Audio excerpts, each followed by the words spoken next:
So, just in summary, before we take some questions, I will just summarize that these talks are about something very specific. They're always about the same topic. That topic is about happiness in daily life for the human being in this life. Happiness is not happiness through outcomes. That's where life has conditioned us and designed us to think happiness is to be found. When I talk about happiness, I'm not talking about pleasure or joy or gaining better circumstance. I'm talking about happiness that is actually, when we end up finding ourselves happy, it's not at all what we expected. It turns out to be happiness through unbroken peace of mind. And peace of mind and suffering are always on the level of our attitude to circumstance, our attitude to the flow of life, and not the pleasure or pain of the flow of life itself. What is the attitude that leads to suffering and uncomfortableness? It's the attitude of personal doership and attachment to outcome, which really means there's a psychological me that believes itself to be in control of everything it thinks, says, feels, and does, and acts. And that psychological me believes that its completeness and its happiness is to be found in circumstance, in outcomes, in essentially life being pleasure, pleasure, pleasure. And what is the alternative attitude that comes about when life has reconditioned us in such a way that the old attitude dissolves? Well, the alternative attitude is an attitude we can call the attitude of non-doership and non-attachment. But let's be clear that that attitude of non-doership and non-attachment is not a new psychological me that believes my happiness is not to be found in outcomes, because then we will essentially be the one resisting outcomes. But rather, this new attitude is simply the absence of the belief my happiness is to be found in outcomes. That the absence of the belief that I am the doer that has to make life happen, that is in control of my thoughts and my feelings, and therefore I have to feel guilt, I have to feel blame, I have to feel pride, I have to feel worry and anxiety, I have to feel expectation. So those are the two attitudes. One leads to a resistance to life, the other leads to an allowing life to flow. And we let life flow. We realize that we're being lived. We are an expression of life. The human being in each moment is a result of its makeup, and its makeup is very complex. We have amazingly complex biological systems that constitute who we are on a biological level, and the psychological me stems out of that, the biological brain, which is part of the body, and all of that is a result of our genes, which genes really means the genetic blueprint that grows and turns into what we are on a sort of hardware level, and how that hardware is conditioned by life from the moment it's conceived right up to this very moment, and continued to be conditioned, shaped by new conditioning. So the talks now that I'm putting forward are just new conditioning. So conditioning is not really the problem. Conditioning is a problem when it's the conditioning that puts in place the belief of doership and attachment to outcome that forces us to relate to circumstance with guilt and blame and pride and so on. And so life can deliver new conditioning that can radically change our up-to-date conditioning, which means in an instant or over an extended period of time, the belief in doership and attachment to outcome gets worn away. And it gets worn away when our working mind, which is part of our intellect, absorbs the concepts, which, as I've described, are very pragmatic explanations of a lot of things relative to happiness in daily living. And not only absorbs it as information, it's not much use if it's just information, because the test is not that we can write out long essays that sound very nice and are in good handwriting and all of that.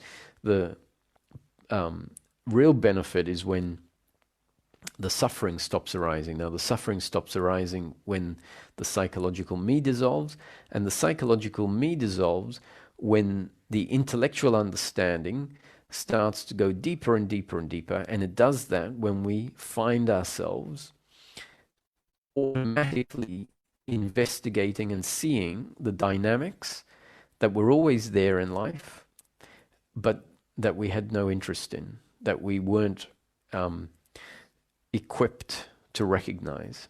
And now we start recognizing them, and we might see, oh, that's pain in the moment. That's pleasure in the moment.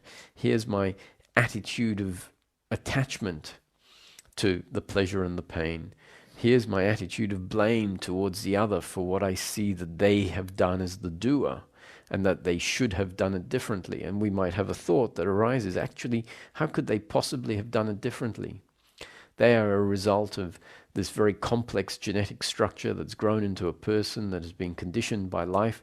They find themselves in a circumstance and they operate automatically. And I am the same way, that whatever is happening through me in each moment is a happening and not my doing. Whatever is happening through the other is a happening and not their doing. And this might allow us to see all of life as a happening, all of life as a predestined story from beginning of time to the end of time, unfolding in the now, but essentially already existing. And if our attitude is an attitude of understanding that in each moment that is destiny unfolding the only way it could have. We know how it is destined only once it happens. So Stephen Hawking had written an essay, "Is life predetermined?" ? And the first sentence is, yes, it is. However, knowing that life is predetermined doesn't allow us to know what is predetermined. So that means that, often if someone hears the concept that life is predetermined, they say, oh, in that case, what's the point? And usually the question of what's the point is coming from the doer that wants to feel like it has done whatever happens in the future so that it can feel good about itself.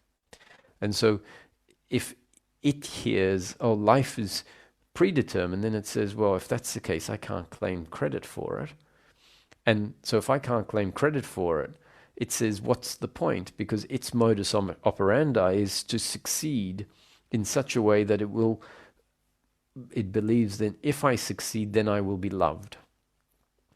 And so the very notion that life is predetermined, to it says, oh, that's a game changer. I mean, I can't see any point in trying.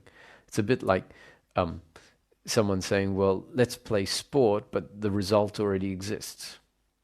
And whatever you do isn't going to affect it, which is not what the notion of predetermination is really saying. So there's several misconceptions in that attitude that says, what's the point? One is the presupposition that the point is about achieving and taking it personally. And if that's the case, predetermination would really mean not much point playing. However, what if the point is not to win, not to achieve such that we will then be loved, but what if the point of life is to experience? Now, you get to experience whether it's predetermined or not, whether you are the doer or whether you're not the doer, there is still experience. And what if the point of life is to experience life? And what if there are other meaningful factors that can present in life, even in the absence of what we assume is meaning, i.e. when we assume it's about doership and achievement, the meaning seems to be about winning, about being the best. What if that meaning crumbles, because it never was about that, and yet there is other meaning that we haven't considered? So I suggest that that is the purpose, or there is another purpose, and that is to just be, to experience life for the sake of life, not for the sake of outcomes. And, we've got that proverb says, enjoy the journey and not the destination. So that's pointing to this very fact It's not about getting somewhere, but it's about being here. And what's the other misconception and what's the point? Oh, and the point is that even if it is predetermined, we don't know what's coming next. So we're going to be surprised, we're going to be excited, and furthermore, what is predetermined only unfolds through the mechanics or mechanism of everyone each moment doing exactly what they think or feel to do. Now, whatever they think or feel to do is predetermined. However, in practice, the gift of free will, which is the feeling that we have that says, whatever I do is what I chose to do, means that even though it is predetermined, we don't know what is predetermined, and what is predetermined only comes about by each of us participating by doing exactly what we think or feel to do, which in fact is what we were destined to do. Because when we look at it, we find that whatever we think or feel to do is based on our genes and up-to-date conditioning, two factors we weren't in control of, and the circumstance we find ourselves in, also something we weren't in control of. And the unique combination of all of those micro factors results in a thought and an action, a decision to do whatever we do. So from that point of view, God's will and my will are not two, but two sides of the one coin. And so from one perspective, in each moment, you are living life based on whatever you think or feel to do. And from another perspective, you are being lived. That life is living you based on having designed you and continually designing you a particular way in each moment.